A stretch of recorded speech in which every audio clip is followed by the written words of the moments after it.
Olá, vamos para a nossa terceira aula do nosso curso Controles Financeiros Básicos nas Empresas.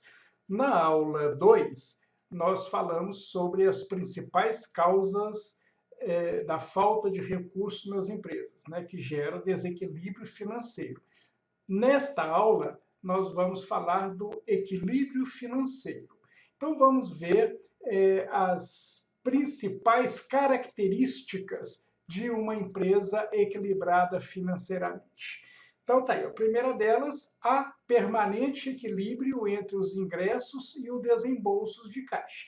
Né? Então, isso aí é importante, né? Que uma empresa, por exemplo, que não tenha equilíbrio entre ingressos e desembolsos de caixa, dificilmente ela vai ser uma empresa equilibrada financeiramente. Né? Por exemplo, empresas que em determinados períodos vendem muito, e em outros períodos vendem muito pouco, ou então em certos períodos ela tem que ter muita, né, armazenar muita matéria-prima no seu estoque, porque pode ter falta de matéria-prima nos períodos seguintes. Então, tudo isso prejudica o equilíbrio financeiro da empresa. Né? Então, o ideal é que haja em todos os períodos um permanente equilíbrio entre as entradas e saídas de caixa.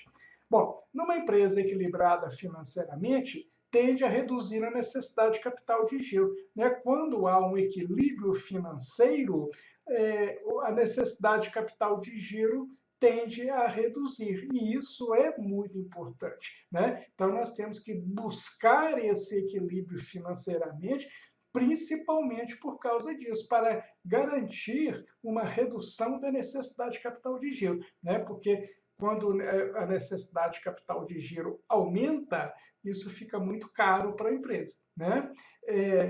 Uma terceira característica, há uma tendência para o aumento do giro do estoque. Então, numa empresa que está equilibrada financeiramente, o giro do estoque tende a aumentar, né? Porque sempre é importante a gente analisar esse giro de estoque naquela relação que eu já venho insistindo com ela, né? Que é o percentual do pagamento a fornecedores dividido, né, em relação às entradas de caixa, né, os recebimentos. Então, quando esse percentual está controlado ou vai reduzindo, a empresa tende a ficar mais equilibrada financeiramente.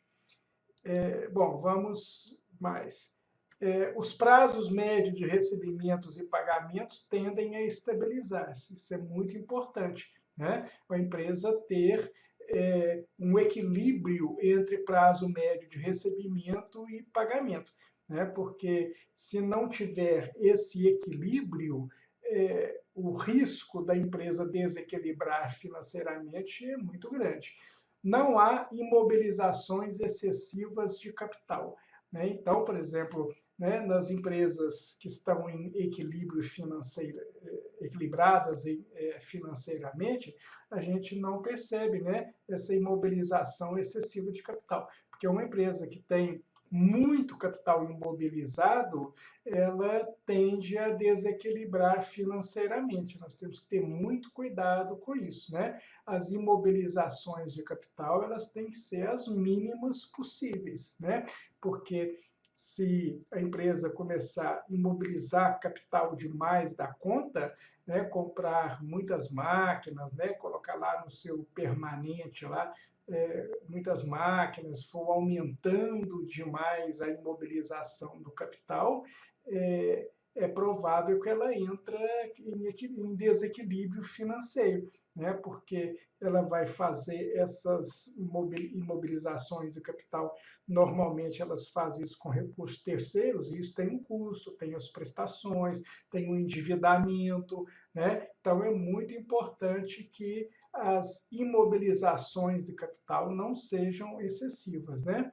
E Também nas empresas equilibradas financeiramente, não há falta de mercadorias para venda, né? Porque se a empresa tem um capital de giro, se ela está equilibrada financeiramente, não vai faltar mercadorias para vendas, né? Porque faltam mercadorias para vendas quando a empresa está desequilibrada financeiramente, né? A empresa não está comprando, não administra bem o seu estoque, às vezes há estoque excessivo de determinada mercadoria e falta estoque de outro tipo de mercadoria. Isso aí é uma falta de controle de estoques, né? Então, quando a empresa está equilibrada financeiramente, os estoques estão controlados e normalmente não há falta de mercadoria, né? O custo da perda de venda por falta de mercadoria ele é muito elevado.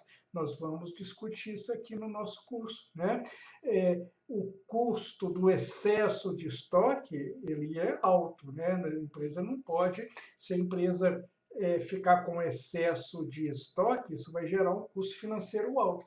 Mas também, se houver custo por perda de venda, esse custo também é muito considerável, né? Então, nós temos que ter o cuidado para não ter excesso de estoque e também não podemos perder vendas por falta de estoque. Então, é importante que a empresa seja equilibrada financeiramente. Então, essas são as causas, né, as características principais de uma empresa equilibrada financeiramente. E é isso que nós temos que buscar. Até a próxima aula.